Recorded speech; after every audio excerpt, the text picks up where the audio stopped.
สบายดีพี่น้องอ่าลุงทวัดสีว่ายนาขึ้นเหนือเลยพี่น้องสิกลับขึ้นมานครนายกเขาแล้วมาจากสันซาอันเดียวนี่เนี่ยกำลังรถโดยสารกำลังอ้อมไปอ้อมมาอยู่แถวนครหลวงเฮานี่แหละพี่น้องผู้จักมันอยู่สีกใดเด้อสิมันสีกเหนือเลยเนาะพี่น้องเนาะเพราะว่ามันต้องว่ายนาขึ้นเหนือเพราะว่านครนายกมันอยู่เหนือเด้พี่น้อง รถโดยสารกับคักด้วยพี่น้องเด้อโอ้เย็นผู้โดยสารกับบ่หลายพี่น้องบ่พอฮอด10 คนสำนาการเดินทางไปกลับก็สะดวกสบายดีเอาซื้อบัตรทางอินเทอร์เน็ตนะพี่น้องเนาะถึกเด้อพี่น้องเด้อลุงทวดซื้อไปกลับไม่ถึงแต่$28เท่านั้นหมายความว่าระยะทางทั้งหมดทั้งไปทั้งกลับมันก็8 ชั่วโมงครึ่งพุ่นล่ะว่าจังซั่นไม่ตั้งแต่$28สบายเด้อพี่น้องเนาะ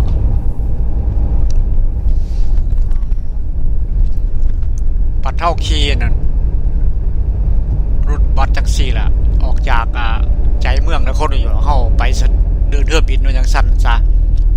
จะไปเดินลากาเดียบอหรือจะไป JFK จังซั่นแพงได้พี่น้องไปซื้อ$15เลยค่ากลับก็คือการ$15มันขึ้นเป็น$32เลยพี่น้องระยะทางไม่ตั้งแต่ครึ่งชั่วโมงนึงจากใจเมืองไปหาเดินเทือกบินตัวนี้นี่ทั้งไปทั้งกลับนี่8 ชั่วโมงครึ่งอย่างหน่อยพี่น้องหรือว่า9 ชั่วโมงสุดแล้วตั้งแต่ว่ามันมีรถติดหรือบ่นะนอนไปนั่งไปโอ้ยสบายพี่น้องมีแอร์หยอกแอร์เย็นคักเนาะพี่น้องเนาะอยากให้บ้านเฮามีจักคันดีอย่างสั่นซะ เอาเลี้ยวซ้ายเลี้ยวขวาไปเรื่อยๆพี่น้องลุงซ่อนก็บ่จักดอกมันอยู่ไสฮูแต่ว่าอยู่ในนครวอชิงตันเสียวิทย์เมืองนี่ยังเนาะบ่ทันฮู้จักเด้อพี่น้องเด้อลุงซ่อนบ่จัก ไปเรื่อยๆก็ดีใจเลยเนาะพี่น้องเนาะบ่ได้มาจากเทื่อเด้อพี่น้องลุงทอนแถวนี้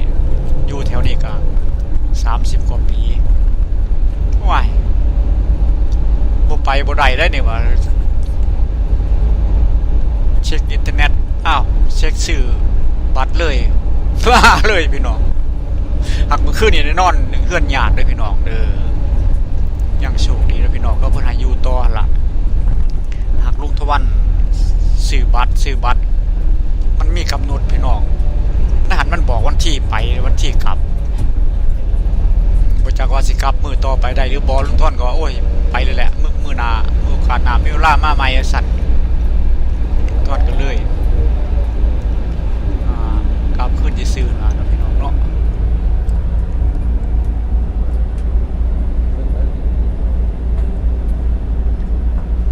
ยังอีก4 ชั่วโมงเด้อพี่น้องเด้อ4 ชั่วโมงครึ่งพุ่นล่ะยังสิถึงนครนายกเฮา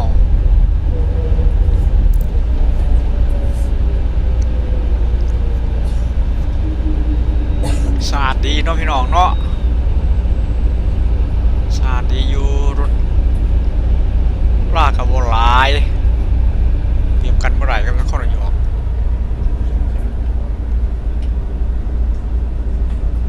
คันผู้ที่อยู่แถวนี้ในงานดีๆเนาะพี่น้องเนาะเงินเดือนสูงๆแน่ก็โอ้ยอยู่ปานสวรรค์ละว่าจังซั่นซะแทนที่จะไปอยู่เมืองใหญ่เห็นควันไฟเนาะพี่น้องเนาะอยู่แถวนี้สบายหากงานแถวๆนี้ก็เห็นงานนำรัฐด้วยพี่น้องเด้อรัฐบาล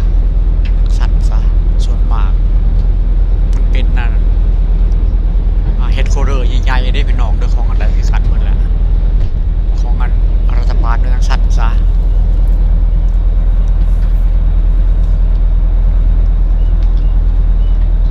ลุงทวนก็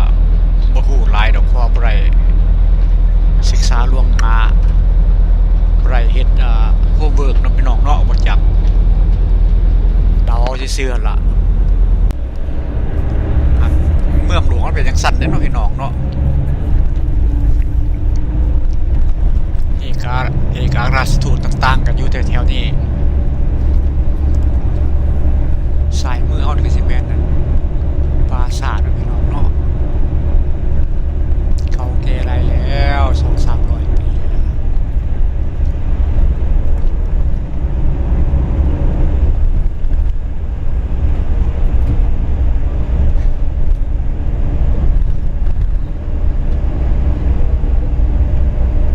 กสิขอกเมืองแน่เลยเด้อพี่น้องเด้อบ่เนี่ยเด้อ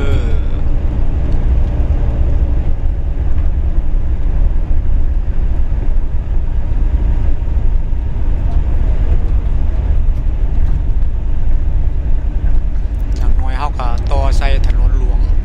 ถนนระหว่างรัฐนะพี่น้องเนาะ Interstate 95ด้วยพี่น้องถนนไฮเวย์เบอร์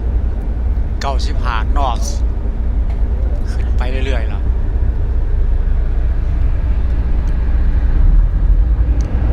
เอานี่รถเซาเด้อพี่น้อง ไปมีธุระใหญ่เฮือนใหญ่ซ่านเลยก็มาเซารถอยู่แถวนี้ยูฮอ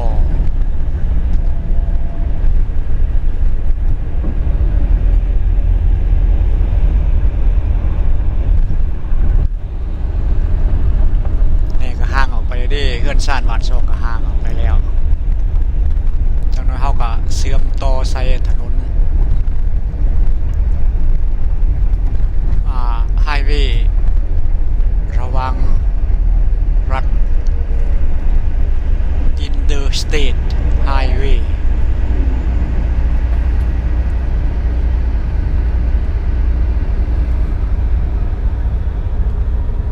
คักบนน้องพี่น้องเนาะบ่มีคนจักคนเลยคนบ่พอ10 คนได้พี่น้องคือว่าแล้วมันหลายเที่ยวนะพี่น้องเนาะมื้อนึงมันตั้งหลายบริษัทบริษัทตัวนี้ก็มี10 กว่าเที่ยวแต่ละมือนี่ก็หลายบริษัทเด้อพี่น้องเด้อบ่เป็นบริษัทเดียวเด้หักก็ย่ามมันแน่นก็สิแน่นนั่นแหละพี่น้องมือนี่มันเป็นมือที่ว่านั่น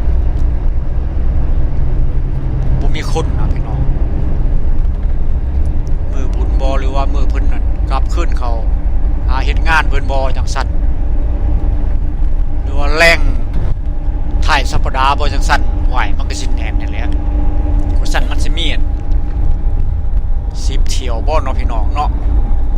แล้วบ่แม่นนั่นบริษัทเดียวได้พี่น้อง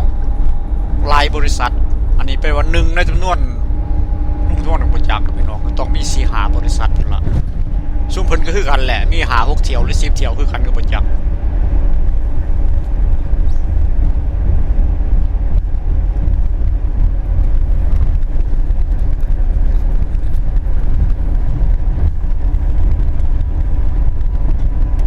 อากาศก็ดีเนาะพี่น้องเนาะ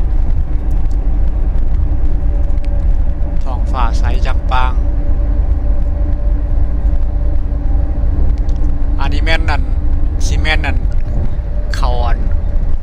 identify เลยได้พี่น้องเด้อถนนเบอร์95จากเหนือถึงใต้สุดฟลอริดาเลยพี่น้องทางเหนือก็พุ่นละจำพุ่นละขึ้นมาผ่านหลายๆรัฐขึ้นมาถึงวอชิงตันดีซีแล้วก็ขึ้นต่อไปไซแอนฟิลาเดลเฟียแล้วก็ต่อไซนิวเจอร์ซีย์แล้วก็เขาเจิดเขาหัวนครนิวยอร์กเข้า